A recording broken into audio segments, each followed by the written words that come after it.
The Endeavour Club started above T.H. Kelsick in Parliament Street. Oh, it wasn't started at that location in Dagenham. No, no, no, no. It started upstairs. It started upstairs, T.H. Kelsick. And T.H. Kelsick, that is Thomas Kelsick, is that what used to be called the Hope Ross building? No, Corpus was across the street. You see, there are two Kelsicks in Montreal. There's T.H. Kelsick and there's O.R. Kelsick. Ah, correct. Hope Ross was O.R. Kelsick. T.H. Kelsick was the one across the road.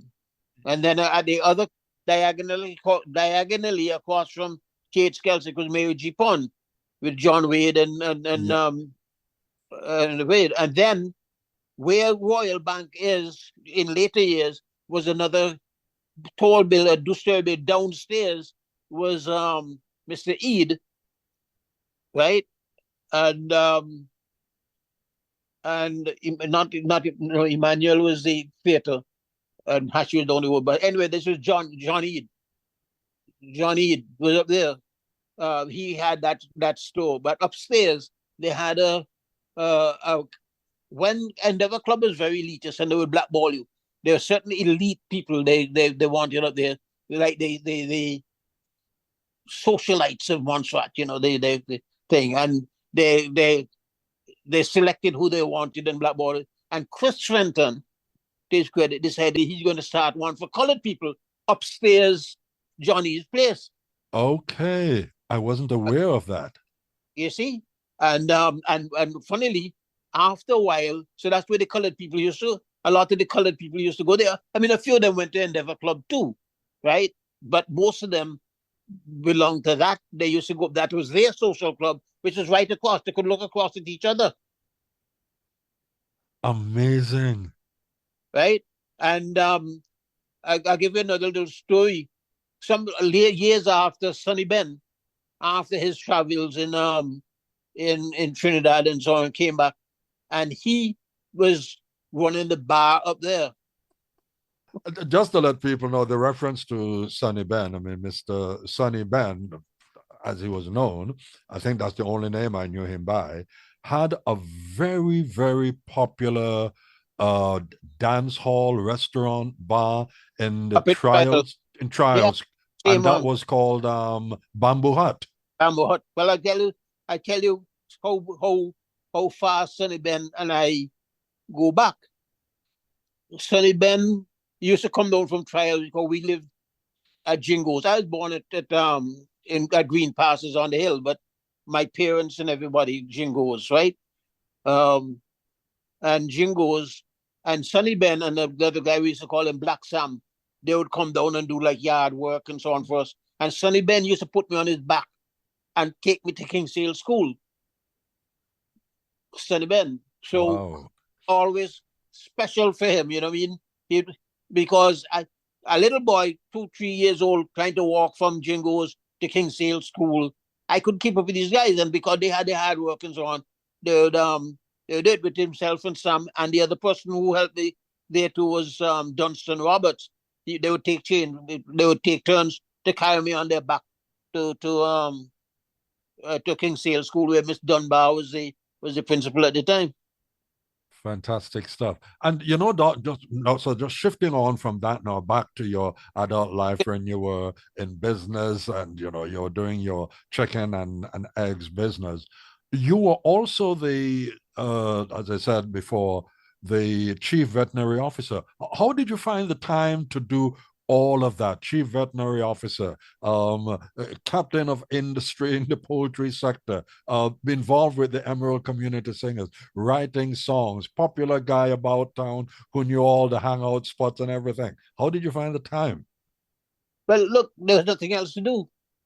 There were no smartphones. There were no. You just occupied your time. As boys, we used to leave from town.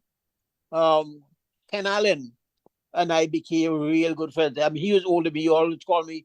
I called him Big Joe, and he used to call me Little Joe. And up to this day, we call each other Big Joe and Little Joe. And he his parents used to rent a place right above Emmanuel Eads' place. I mean, the Eads are the ones who owned the Rialto Theatre, and they would spend their weekdays there, and then they would go back to Banks on the weekends. And And Ken, yes, eh? Doc, just as you mention these things from time to time, I'm just going to zero in on them just for the benefit of those, including myself, who may not have a recall, a memory of these places, and the younger ones among us who have no idea at all about them. Tell us a bit about this Rialto Theatre. I have Well, the only recollection I have of that is the name. Where was it? What was going on there? well, Rialto Theatre was up Upper George Street. It was a couple. It was on the right hand side going up George Street, and you might have like one building above it, which I think was Brown. They were just above the Rialto Theatre, which was not far from not far from the hospital, and across the street is where they built the Maple Leaf School. No, let me see if I get it right, because I do vaguely remember a conversation regarding the Rialto Theatre. And so, where they, for those who may not know, and those who probably remember, where the Shell service station was on Upper George Street, there was a road leading across where the first Glendon Hospital was located. Was Yeah, the Rialto Theatre in that general vicinity? yeah, it was. Well, the Shell station was on the left hand side of the road going up. The Rialto Theatre was on the right hand side of the road, further up. There's only one. There's one building after the Rialto Theatre, and then you at the gate to go into the Glendon Hospital. So what used to happen at the Rialto Theatre? I take it was one of the very early movie theaters. It was a movie theatre. It was owned by a guy by the name of Emmanuel Ead, who was one of the three Eads that came to Montserrat. And there was Emmanuel, there was John, and then there was one we used to call Hashi. The three of them, right? Yes, and so those would be for, again, just bringing a lot of us back into the picture and bringing the younger ones up to speed who probably would have known about Errol Ead. We are speaking about Errol Ead's parents and his aunts and uncles, correct? Right. Miss Annie. Right. Well, you see, Miss Annie married two brothers. Her hus- her first husband, her first husband was Lindy's father. Her second husband, after the first husband died, she married his brother. So, and just for those whose jaws might be hitting the floor right now, wondering what's going on, it is something in their culture. I think they originally, they were from the Middle East originally. Lebanon. Lebanese. They were originally Lebanese. Yeah. Now, there was a time, and I think looking back on one of the posts that you made concerning, and this concerns Radio Montserrat and Ulveston and how the radio station started. Were you involved? You were around that time? Were you? I was around. The first time with Todd Scouts. You see, Frank DeLille was came to Montserrat as manager of the Montserrat Company Limited, and he lived at Elberton. And he used to have this ham radio. In those days, only three ham radio operators I knew. It was um, Frank DeLille, Sidney Mead, and John Burke.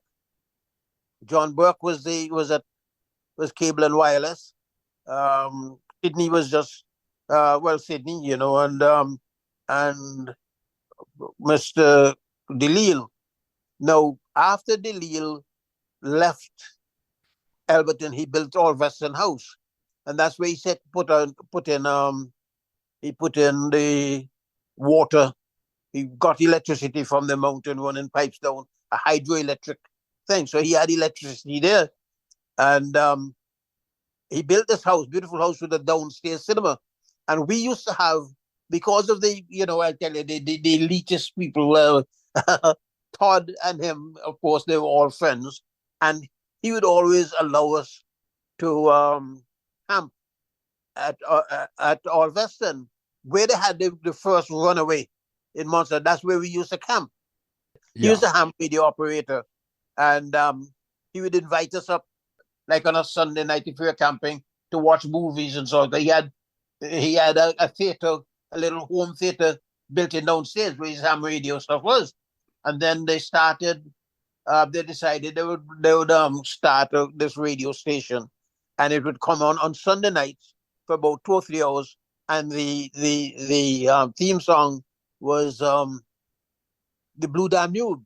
So once you heard that, it's coming on for 2 3 hours, and people like Dora Mead and a couple others would volunteer and read things and so on, and that's where Yes, I think the late Mr. Cedric Osborne was also a volunteer, was involved in that yeah. as well. I don't. I honestly I don't remember Cedric, but I remember after though they decided they want to build Radio Montserrat. They built it. But they still didn't have any really permanent employees, or one or two, and they asked for volunteers. And Vincent Brown got a group in Melvin Galloway, Herbert Jeffers, Bobby Scotland, and myself to volunteer. Bobby and I would run what you call like a hit parade show, because in those days the religious churches would send down these 45 records with all the latest songs once we played their religious music. We got those. So Bobby and I would go to them and find all this stuff, and have people write in to ask. So Bobby and I started, our sign in was, "This is Bob and this is Joe, bringing to you your head parade show." You know, and We need to and get you back on the air, Doc. and we did we did that. So, but what I'm telling you is that they are the ones who encouraged me to become a ham radio operator also. Okay. So we volunteered.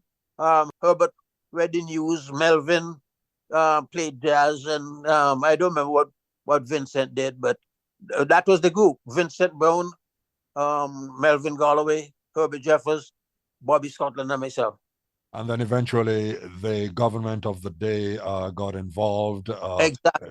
and took it over. That's another aspect of history. We'll deal with that part some other time. You mentioned some key names there.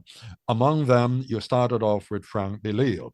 And Frank DeLille, that name is also synonymous with the aviation sector in Montserrat. How much do you recall of, and also the Montserrat Company, one of the biggest real estate entities we've ever had in Montserrat? Yeah, well, they had it, and people like Frank DeLille, as you know, Montserrat Company had four kind of from O'Gara's.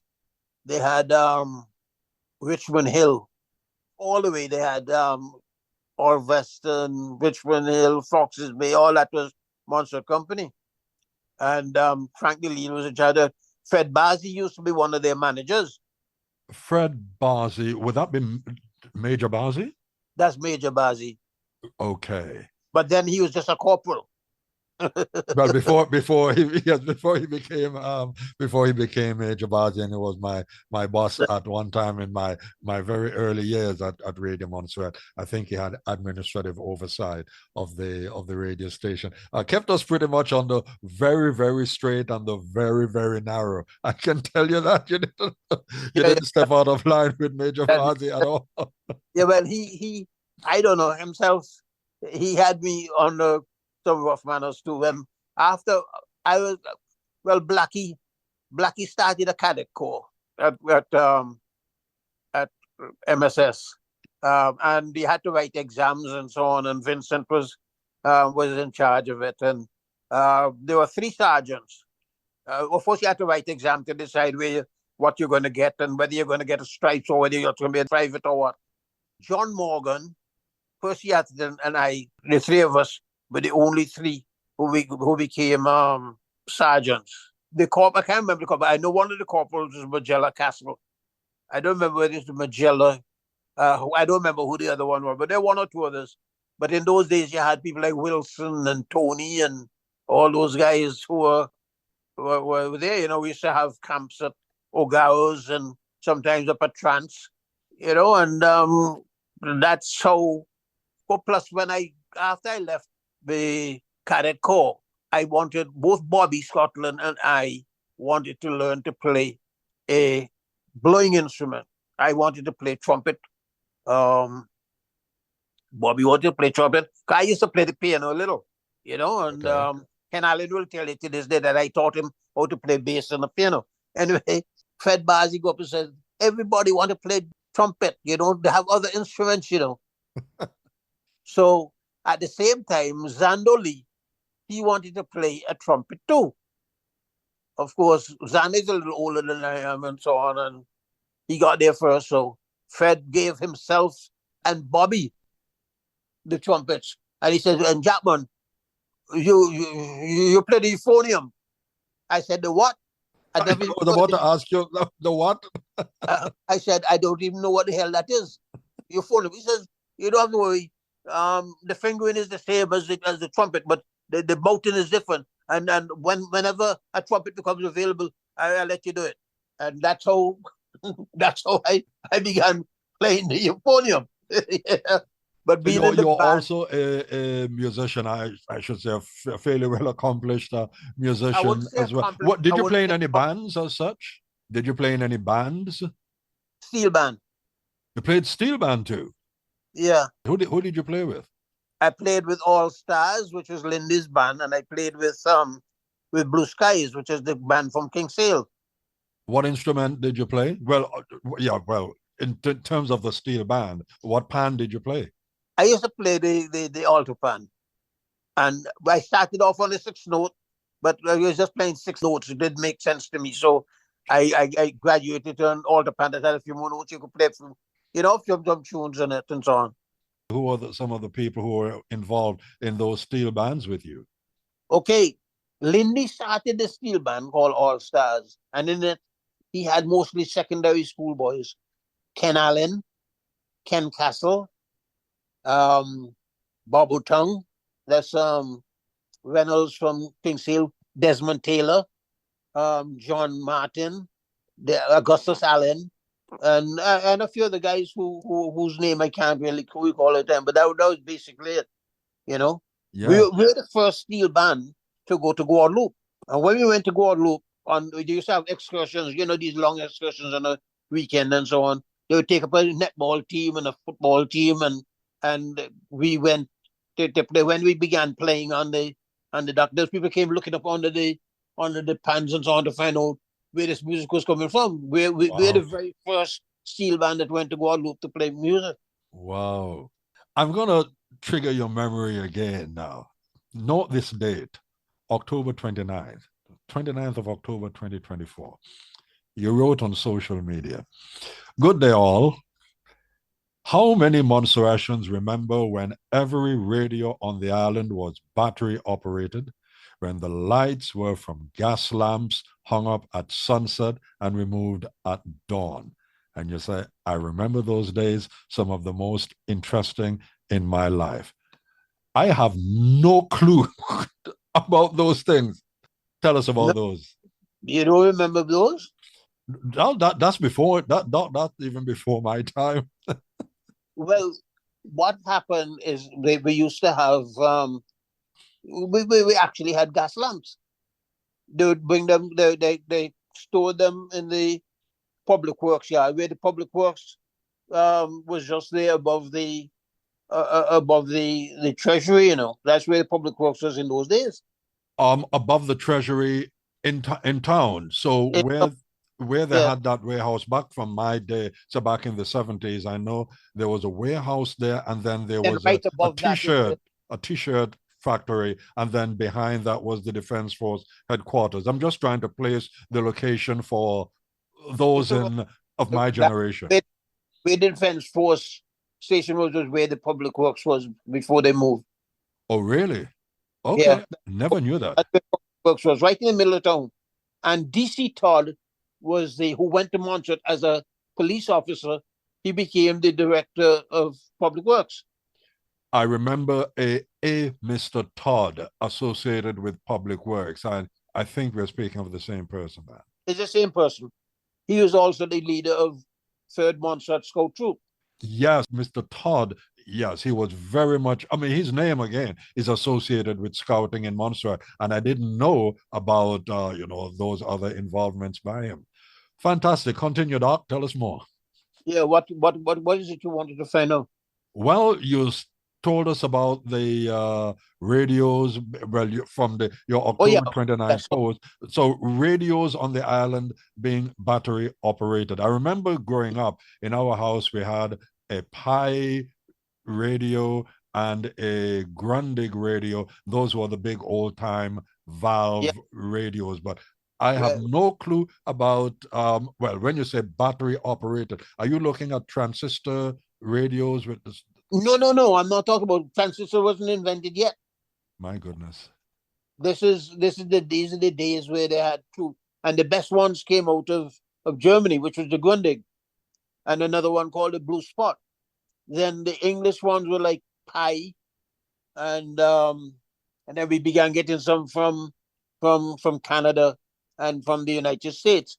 But in those days, you had a radio. You had to have an outside antenna, and you had a battery, a 6 volt or 12 volt battery. The battery used in a car, and everybody had two, because when one was charging, the other one was being used, and there were only a couple of places you could get them charged. One of them was the ice plant. You could take your battery down there to get a charge Where for some was the reason. ice plant located? I've heard that name. It was just on the other side on the northern side of the market. Ah, okay. So again, for those in my generation, on the northern side of the market, is that in the vicinity of the prison around where the DFMC was located? Well, DFMC was behind the market, but Right. this is where when you're going towards where the big government warehouse was. The behind that was the was what we used to call the ice factory. Okay, But I got you. It used eventually Striker, I think it was, had a supermarket, and then Squeaky took it over. A local guy, we called him Squeaky. Is that in that building? well, not in, it's part of the building. Their buildings was closer to the market. Right, but in the big government warehouse that was down at the waterfront across from the War Memorial, the ice plant was in that general. I remember when I Was was that very, very young, yeah? hearing references The to big it. warehouse was right. Was right. Was the first one right there as you go, come down George Street. It opened right into the warehouse, and then below that was where the ice factory was, closer to the sea. Right. So that's where they went to charge the batteries to Yeah, operate the radios. or if you had a friend who had like a windmill, like we used to get our charge. I had to take it all the way to Kingsale to Mr. Perkins because he had a windmill and he Okay, could charge. okay, hold that thought, Doc. Huh? Windmill? We had Yeah, windmills in Montserrat. I mean, a wind other shop. than for the sugarcane operations, when you say windmill, what kind of windmill are you talking about? I'm talking about a wind charger. It provided electricity, charge batteries, and so on. I'm There were a few of learning. I'm those. listening and I'm learning. Yeah, there were quite a few of them in Montserrat. I remember Perkins having one. I think I think Mister the Griffins. I think the Griffins had one. Mr. Hollander had one, and the person in the north who had one was Mr. Daniel. Wow, I had no idea. Tell us about these gas lamps, as you've Yeah, posted here, they that were hung up at sunset and removed at dawn. yeah, And so where were they? Those were before we had well, street light. electricity, street lighting. That's right. So yeah, tell us a bit about that. Well, they were stored. They were stored at the public works department, which is right there. Where you know about. Yeah. That's where they were, and the guy would come out, and they would come out on the truck, one of the public works trucks, and they'd go around and have this pole and they'd hang them on these poles. And then in the morning, they came and took them down and put them, came back at night. So how were they? Well, by saying there were gas lamps, I mean, from old British history, I have an idea what gas lamps were. Are we talking We had, about the same things? yeah, they had this, what you call it's a filament, they call it a metal. It was it glowed white and it gave you a very, very bright light. Then you pumped it. Is it? It's not power. We are not talking about paraffin, are we? No, I know, but I can't remember what kind of gas it was. All I know is that you had to pump it, and Okay. that the filament, what they call it, the filament, if you touched it, that was it. When you say that was it, what do you mean It, by it, it? it disintegrated into ashes. Oh, You had to, but you pump, but you gave off a really, really bright, very bright light, and that's what they used. And funnily, going up to George Street, it only went part way up. After you left like the Catholic Church and going up towards the hospital, black like anything. wow. I mean, Some this is so such fascinating stuff. do you remember Joe Connor? I heard the name. I can't recall the person, but I've Joe Connor, heard the name. guy who used to clean cars. These cars every 2 weeks there was an English boat in the island, either to take off cotton lime or the cotton seed, the lime, and bring things down. Cars and so on, and because they came on deck, they were covered in grease. Now Joe Connor became known as the best cleaner of cars on the island. Well, something happened to Joe Connor, and Joe Connor went to hospital, and they said Joe Joe Connor Joe Connor died, right? So they tie up his tie up his jaw and take him down to the morgue. In them days, they didn't have no ice and stuff, but it was going because they never kept people in the morgue long. But one night now, when they went to look for Joe Connor gone. So this nurse who had tied him up in those days, if you work long enough, you got a trip to England or Canada or one of them places. She went to England, right?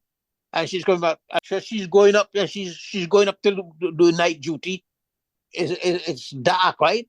Joe Connor can recognize her, but she can't recognize who it is. So, but he had a distinct voice.